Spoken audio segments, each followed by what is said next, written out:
All right, the following is an audio version of my latest Substack post called Money, where economics and memetics meet. Money doesn't make the world go round. Ideas do. In the fiat standard, economist Dr. Saifuddin Ammous explains how our devolution from a hard money standard to a fiat standard has caused distortions in virtually all of the modern world's fundamental sectors: education, nutrition, energy, science, and medicine, to name a few. As he writes, fiat severs the connection between work and reward. Rather than the market offering individuals reward for their work as valued by the others they serve, fiat money makes monetary reward highly dependent on political obedience and connections. Instead of learning to be productive, fiat teaches you to play politics. Instead of work being rewarded based on its productivity, it is rewarded based on artificial status games.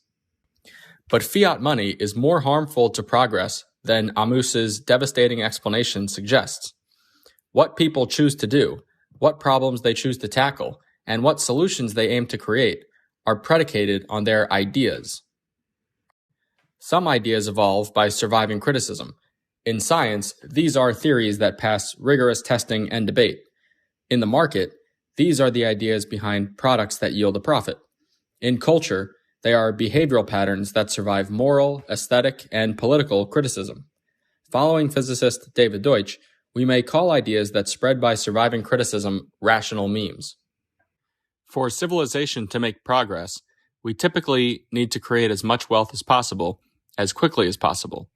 To solve world hunger, we need the wealth required to build out mass food production systems.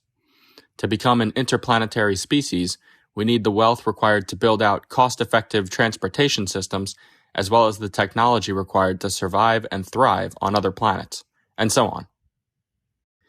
The more our culture is dominated by rational memes, the better able we are to create wealth.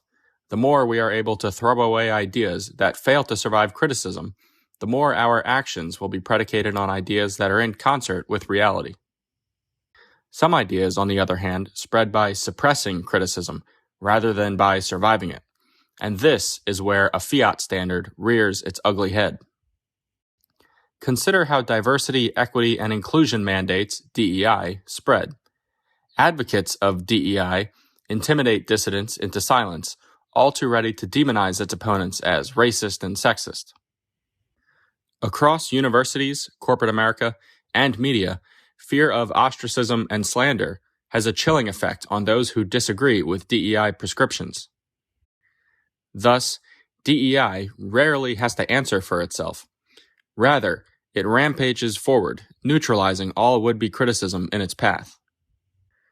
Market feedback is a form of criticism, too. On a hard money standard, DEI-driven companies and universities would compete with meritocracy-driven alternatives. Market competition has a way of ruthlessly culling waste and mistakes. Expending capital on quasi-religious sessions and hiring practices that satisfy diversity quotas are costly mistakes. On a hard money standard, such companies would quickly lose out to companies whose only agenda was to produce what customers most want at the lowest possible price. But we don't live in a world of hard money. The fiat standard allows for DEI, a collection of ideas that does not help companies provide better products to thrive. In a fiat currency regime, governments and their central banks can create money out of thin air to subsidize companies, universities, and nonprofits with DEI mandates. Thus, the inherent advantage of institutions that are not ideologically captured is lost. Neither open discussion nor market feedback are as effective in extinguishing DEI as they would be under a hard monetary regime. Environmental, social, and governance, ESG, mandates follow a similar logic to their DEI parallel. Organizations that conform to ESG mandates must satisfy a list of criteria that are often antithetical to their ability to appease the market. They expend precious time and resources ensuring that they are sufficiently environmentally friendly and boast a workforce that is diverse in some meaningless sense. Dissenters of the ESG movement are not engaged with, but rather slandered as climate deniers or selfish. Governments and international organizations like the International Monetary Fund will often only fund projects that conform to ESG mandates. Thus, companies will abide by these costly constraints in order to gain access to the fiat faucet. Absent this criminally easy fiat money, ESG-conforming companies would be forced to compete with companies whose only drive is to best satisfy the market. Consumer choice would serve as criticism of ESG, which in turn would wither away in the presence of leaner, more efficient competitors. DEI and ESG are examples of what Deutsch calls anti-rational memes, ideas that spread by inhibiting criticism. Unlike rational memes, anti-rational memes make it more difficult to create wealth, since they thwart the emergence and propagation of novel ideas. It's important for Bitcoiners and hard money advocates more generally to concede that there are no guarantees. Anti-rational memes like DEI and ESG may survive as we evolve towards a Bitcoin standard. However, without access to fiat money, they will be far less able to suppress criticism, either rhetorical arguments or market feedback. In general, a fiat standard lowers the cost of spreading anti-rational memes and lowers the returns on spreading rational memes, and a hard money standard, such as Bitcoin, raises the cost of spreading anti-rational memes and raises the returns on spreading rational memes. Amos is correct that a fiat regime drives institutions to appease politicians rather than solve the problems they were originally designed to solve. But, as I hinted at earlier, the deleterious effects of a fiat regime are deeper than that. They give anti-rational memes a shot in the arm, of which Amos's examples are but a subset.